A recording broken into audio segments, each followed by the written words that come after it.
اللهم صل على محمد وآل محمد. اعوذ باللہ من الشیطان اللعین الرجیم. بسم اللہ الرحمن الرحیم. الصلاۃ والسلام علی اشرف الانبیاء والمرسلین وآلہ الطیبین الطاہرین المعصومین ولعنۃ اللہ علی اعدائہم اجمعین. اما بعد، قال اللہ تبارک و تعالی فی کتابہ المجید. بسم اللہ الرحمن الرحیم. وَرُسُلًا قَدْ قَصَصْنَاهُمْ عَلَيْكَ مِنْ قَبْلُ وَرُسُلًا لَمْ نَقْصُصْهُمْ عَلَيْكَ وَكَلَّمَ اللَّهُ مُوسَىٰ تَكْلِيمًا. صلوات علی محمد وآل محمد.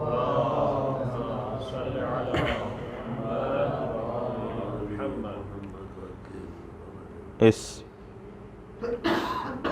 دنیا جو اس وقت بے قراری بے اضطراری کی طرف رواں دواں ہیں، اس میں جو ایک امید ہے ہمارے پاس، وہ ہے حجت خدا امام منتظر علیہ السلام کے ظہور اور فرج کی. یہ بہت اہم مسئلہ ہے. لوگ جو ہے بے قرار، مضطرب، پریشان ہے. ان کے پاس کوئی ایسا عقیدہ نہیں ہے جس سے انہیں اطمینان ہو سکے. ہمیں معلوم ہے، ابھی انشاءاللہ تعالیٰ آپ کی خدمت میں کچھ روایات پیش کریں گے. امام نے صاف فرما دیا ہے، اگر آپ نے اپنے وقت کے امام کی معرفت حاصل کر لی ہے، اب چاہے یہ سلسلہ متقدم ہو، پہلے ہو جائے یا بعد میں ہو جائے، آپ سے کوئی لینا دینا نہیں. ہمارا کام ہے اپنے وظیفے پر عمل کرنا.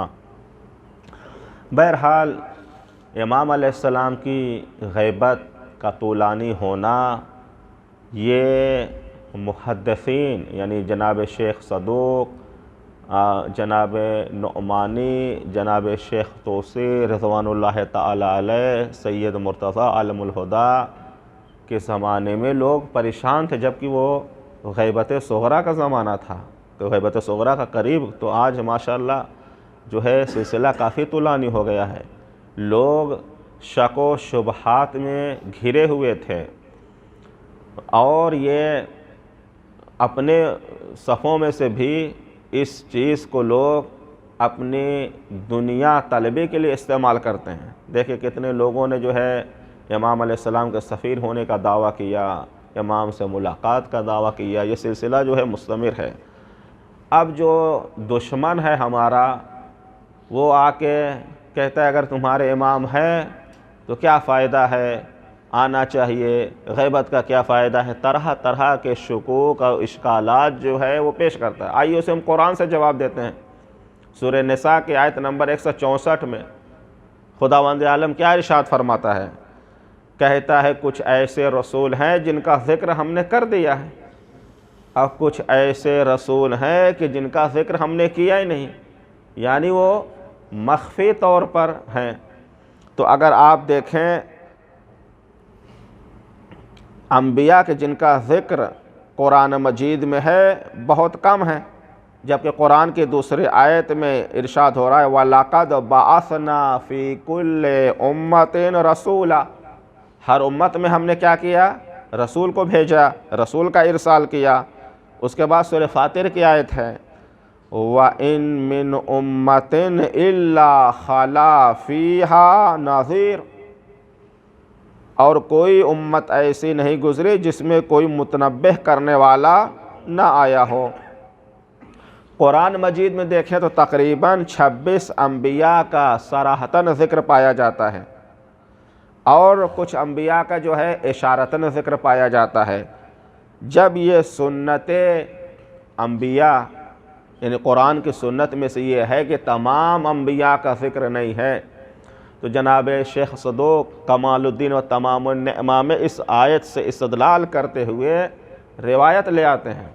فرماتے امام نے فرمایا کہ جس طرح انبیاء میں سے بعض علناً جو ہے خداوند عالم نے ان کا ذکر کیا، بھیجا، اور جناب آدم سے لے کر خاتم الانبیاء سید المرسلین تک کچھ انبیاء جو ہے علناً طور پر تھے، کچھ مخفی طور پر تھے۔ قرآن کہہ رہا ہے کہ ہر کوئی ایسی امت نہیں ہے جس میں خدا کی طرف سے رہنما نذیر نہ بھیجا گیا ہو۔ ہر امت، کوئی ایسی امت نہیں، زمانہ خالی ہو ہی نہیں سکتا حجت خدا سے۔ جناب ابراہیم کی ولادت مخفی کی گئی تھی نمرود پر، جناب موسیٰ، قرآن، یہ سب قرآن شواہد ہیں، جناب موسیٰ کی ولادت جو ہے خود فرعون پر مخفی تھی۔ جناب موسیٰ کے شبہے میں کتنے اولاد بنی اسرائیل کو موت کے گھاٹ اتار دیا گیا۔ جب وقت آیا تو جناب موسیٰ ظاہر ہوئے، فرعون کے گھر میں پلتے رہے۔ جب وقت آیا جناب ابراہیم جو ہے ظاہر ہوئے اور تبلیغ کیا۔ اسی طرح جب وقت آ جائے گا امام علیہ السلام ظاہر ہوں گے اور خدا کا پیغام پہنچائیں گے۔ قرآن شواہد ہے، قرآن کی سنت میں کوئی تبدیلی نہیں ہے۔ جناب سید مرتضیٰ علم الہدیٰ کی منفرد کتاب المقنع فی الغیبہ، اس میں جو آپ نے انداز اختیار کیا ہے سنتی طریقے سے، جو کتاب لکھنے کا طریقہ ہے اس طرح سے نہیں کہ پہلے آیات لے آئے، شواہد لے آئے، بلکہ خلاصہ کر کے سلسلہ بیان کیا ہے۔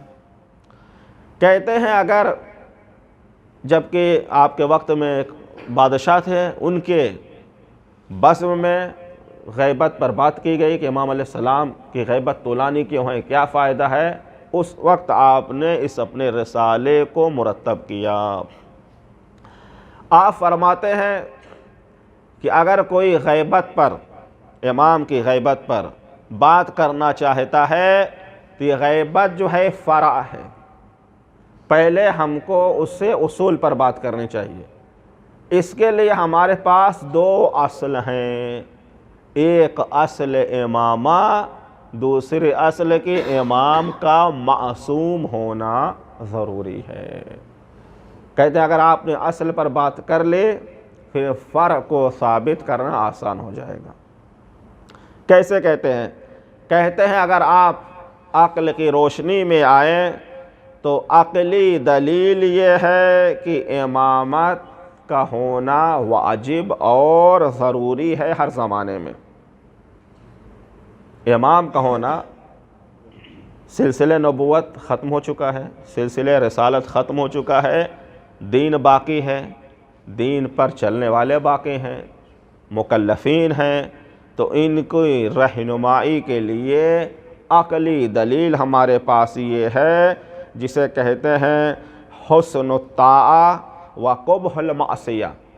تو ایک ایسا جو ہے رہنما خدا کی طرف سے ہو جو ان کو اچھائی کے طرف دعوت دے اور برائی سے روکے۔ عقلی طور پر یہ اس چیز کو، چونکہ یہ کتاب آپ نے کتاب شافی اور کتاب تنزیہ الانبیاء والائمہ کے بعد لکھا ہے، اس کی دلیل یہ ہے کہ اس کتاب نے آپ کئی جگہ پر کہتے ہیں کہ اس کو ہم نے تفصیلاً کہاں بیان کیا ہے، کتاب شافی میں، کتاب تنزیہ انبیاء میں۔ پہلی اصل یہ ہے۔ دوسری اصل یہ ہے عقلی طور پر کہ امام کیا کہتے ہیں، ثم دل العقل على ان ذلك الامام لا بد من كونه معصوما من الخطأ۔ اسی طرح سے دوسری دلیل یہ ہے وَزَلَلِ مَامُونًا مِّنْهُ فِعْلُ كُلَّ قَبِیحٍ، کہ عقلی دلیل یہ ہے کہ اس امام کا ہونا ہر زمانے میں ضروری ہے۔ اسی طرح سے عقلی دلیل یہ ہے کہ اس امام کا معصوم ہونا، کس چیز سے معصوم ہونا؟ خطا سے، پھسلنے سے، اور اس سے کوئی برا فعل صادر نہیں ہو سکتا۔ کہتے ہیں اس دو اصل پر ہم اگر بات کر لیں اس کے بعد غیبت پر، غیبت فرعی چیز ہے، ثابت کرنا، اس کو اثبات کرنا آسان ہو جائے گا۔ تو آپ نے دیکھا تفصیلی بیان پھر اس کو لے آئے ہیں، چونکہ علم کلام میں چیز ثابت ہو گئی تو لہٰذا ہم اس پر نہیں جاتے ہیں کہ امامت کا کس طرح سے ہونا ضروری ہے۔ عقلاً خلاصہ انہوں نے آپ نے بیان کیا کہ جب یہ ثابت ہو جائے گا کہ ہر زمانے میں ایک حجت خدا کا ہونا ضروری ہے، اب سوال ہوگا اس وقت حجت خدا کون ہے،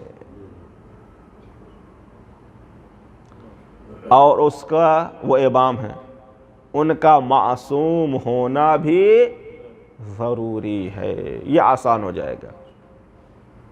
اب یہ بات اب یہ کرنی چاہیے کہ جب وہ امام ہیں ان کا ہونا ضروری ہے، معصوم ہونا بھی ضروری ہے، وہ امام اگر پردہ غیب میں ہیں تو کیا حجت خدا کی غیبت پردہ غیب میں جاتے رہے ہیں یا نہیں جاتے رہے ہیں؟ اب یہ سوال آپ کریے۔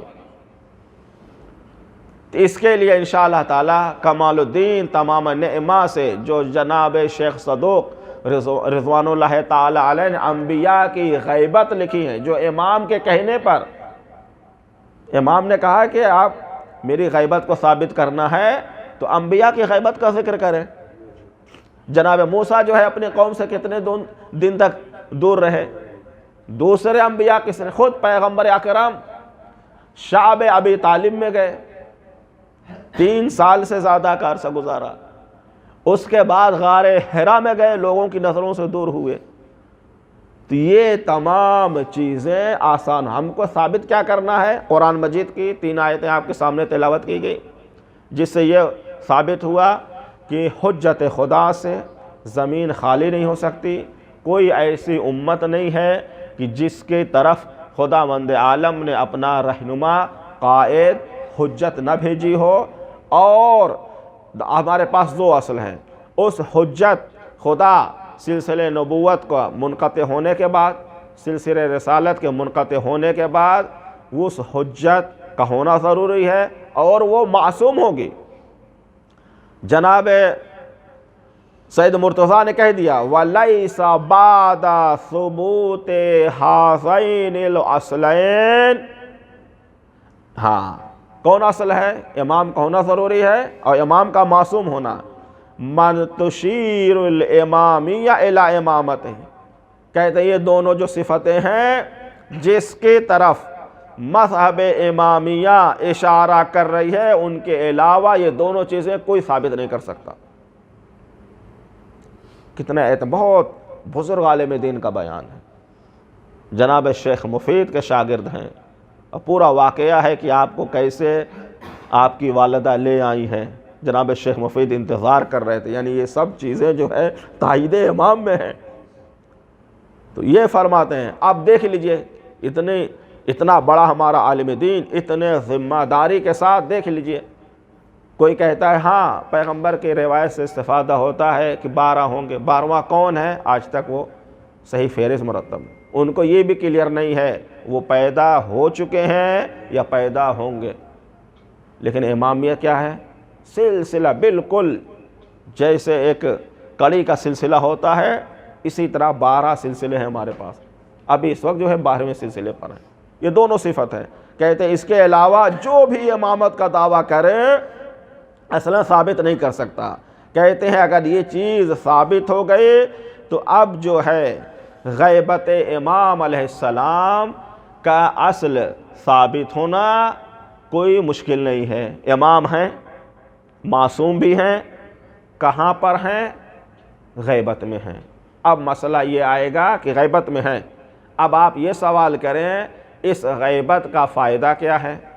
امام کیسے رہنمائی اپنے شیعوں کی کر رہے ہیں، ٹھیک ہے، کس طرح سے؟ اس کا ہم وہی جواب دیں گے جس طرح سے انبیاء غیبت میں جاتے رہے ہیں اور انبیاء کے سلسلہ رہا ہے، کچھ جو ہے علی اعلان اپنے وظیفوں کو انجام دیتے رہے ہیں، کچھ مخفی طور پر رہ کے انجام دیتے رہتے۔ امام علیہ السلام مخفی طور پر رہ کے انجام اپنے وظیفوں کو دے رہے ہیں۔ اب یہ ہے مخفی طور پر کیا فلسفہ ہے؟ فلسفہ غیبت کیا ہے؟ فلسفہ غیبت یہ ہے کہ تدبیر الہی مکمل ہو جائے، خداوند عالم نے جو اختیار دیا ہے لوگوں کو تاکہ دیکھیں اپنے اختیار سے، اور حجت خدا کی حفاظت کرنا ضروری ہے۔ کیوں جناب ضروری ہے؟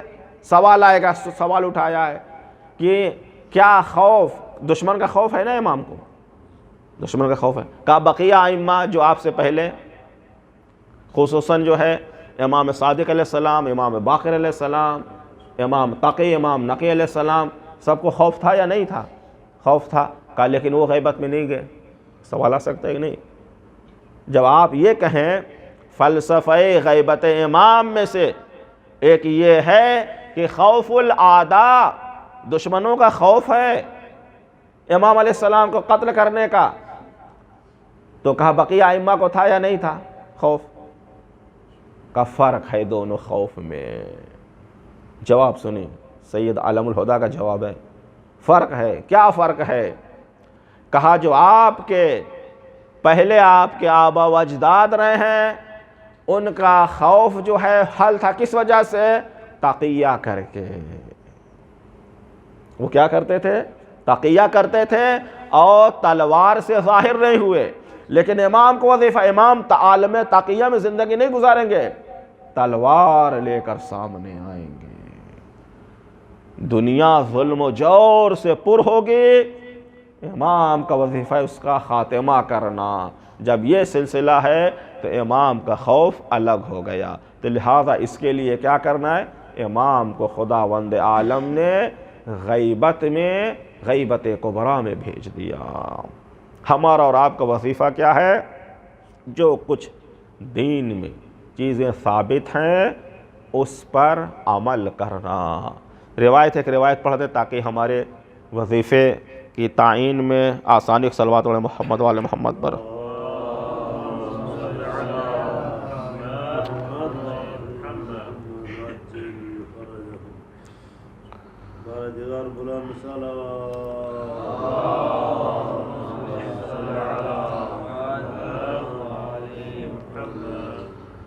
روایت ہے سند کے ساتھ جناب صفوان بن یحییٰ عن الفضیل بن یسار، بہت بڑے راوی ہیں، امام کے صحابی ہیں، جلیل القدر ہیں، ثقہ ہیں۔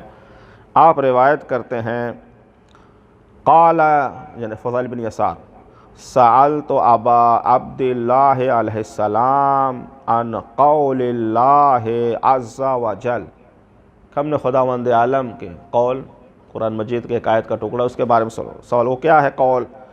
یوم ندعو کل اناس بامامہم، اس روز جب ہم تمام لوگوں کو ان کے امام کے، بہت عظیم آیت ہے، بلائیں گے۔